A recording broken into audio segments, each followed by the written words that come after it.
नए मोड़ जो जांच में आए हैं उसके बारे में आपको बताएंगे केतन अग्रवाल केस में अब तक की जो सबसे बड़ी अपडेट्स हैं। जल्द से जल्द दोस्तों न्याय मिले, जस्टिस मिले विक्टिम को और विक्टिम की फैमिली को, और जो भी गलत इसमें हैं उनके साथ वो सलूक हो जिन्होंने ज़िंदगी भर ना सोचा हो, जिंदा रहें और उस दर्द को सहें जो उन्होंने एक पूरे परिवार को दिया है। मरे ना, क्योंकि मर जाएंगे तो दोस्तों मरना बहुत आसान होता है।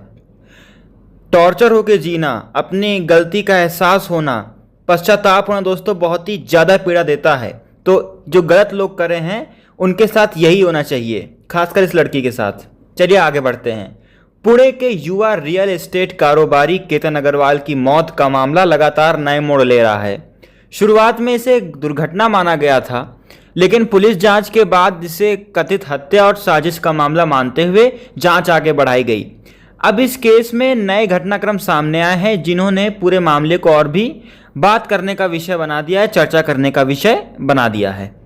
सबसे बड़ी नई अपडेट यह है कि जांच एजेंसियों के अनुसार मुख्य आरोपी सिया गोयल और सह आरोपी चितन चौधरी के खिलाफ डिजिटल और फॉरेंसिक साक्ष्य जुटाए जा रहे हैं।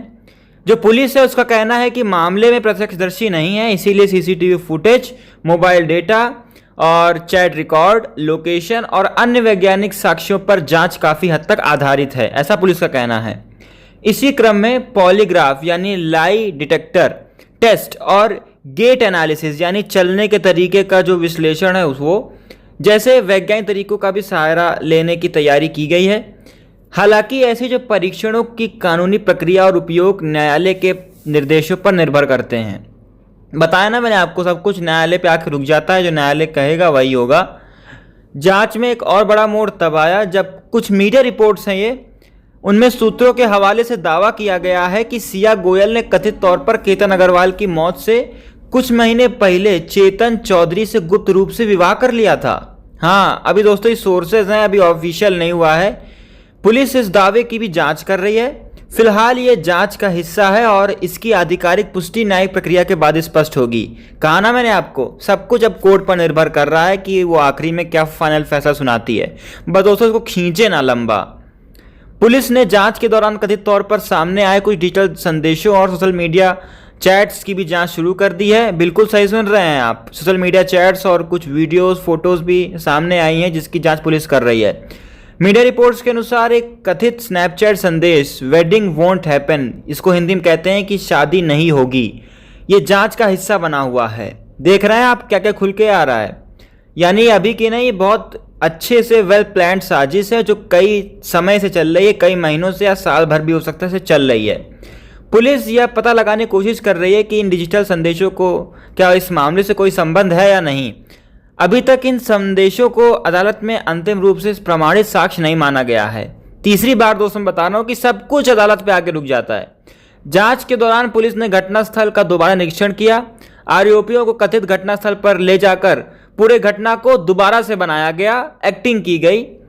पुलिस का कहना है कि इससे घटनाओं के क्रम को समझने और उपलब्ध साक्ष्यों को मिलान करने में मदद मिलती है, यानी कि जो क्राइम सीन है उसको रिक्रिएट कराया जिससे कि हेल्प मिले इस केस को सॉल्व करने में। इस बीच एक पुराना वीडियो सोशल मीडिया पर वायरल हुआ जिसमें केतन अग्रवाल अपनी शादी की तैयारियों का जिक्र करते दिखाई दे रहे हैं। उस वीडियो में अपनी शादी की तैयारियों के बारे में बता रहे हैं। पुलिस इस वीडियो सहित अन्य डिजिटल सामग्री की भी जांच कर रही है ताकि रिश्तों और घटनाक्रम की पूरी तस्वीर सामने आ सके। हालांकि किसी भी वीडियो या वायरल सामग्री को अपने आप में अंतिम साक्ष्य नहीं माना जा सकता है। मामले की गंभीरता को देखते हुए महाराष्ट्र सरकार ने भी कदम उठा लिए हैं साथियों। मुख्यमंत्री जो देवेंद्र फडणवीस हैं महाराष्ट्र के, उन्होंने पीड़ित परिवार से मुलाकात की और इस मामले की सुनवाई तेजी से हो इसके लिए फास्ट ट्रैक कोर्ट की दिशा में कार्रवाई करने तथा विशेष लोक अभियोजक नियुक्त करने का निर्णय लिया है। ये महाराष्ट्र सरकार की ओर से सहायता दी गई है। अब इस केस का जो असर संसद तक भी पहुंच गया है। हाल ही में राज्यसभा में पुरुषों के अधिकारों और संरक्षण से जुड़े एक प्रस्तावित national commission for main bill का उल्लेख करते हुए इस मामले का भी संदर्भ दिया गया। हालांकि यह विधेयक इस केस का हिस्सा नहीं है बल्कि सार्वजनिक बहस के दौरान इसका उदाहरण दिया गया है। फिलहाल यह पूरा मामला जांच और न्यायिक प्रक्रिया के अधीन है। पुलिस लगातार साक्ष्य एकत्र कर रही है जबकि आरोपियों को कानून के अनुसार अपने पक्ष रखने का पूरा अधिकार है। किसी भी आरोपी का या दोषी या निर्दोष होना केवल अदालत ही तय करेगी, क्योंकि यहाँ पे अदालत पे सब निर्भर है। आने वाले दिनों में फॉरेंसिक रिपोर्ट, डिजिटल साक्ष्य और न्यायालय की कार्रवाई इस हाई प्रोफाइल केस की दिशा और दशा को तय करने में महत्वपूर्ण भूमिका निभाएगी।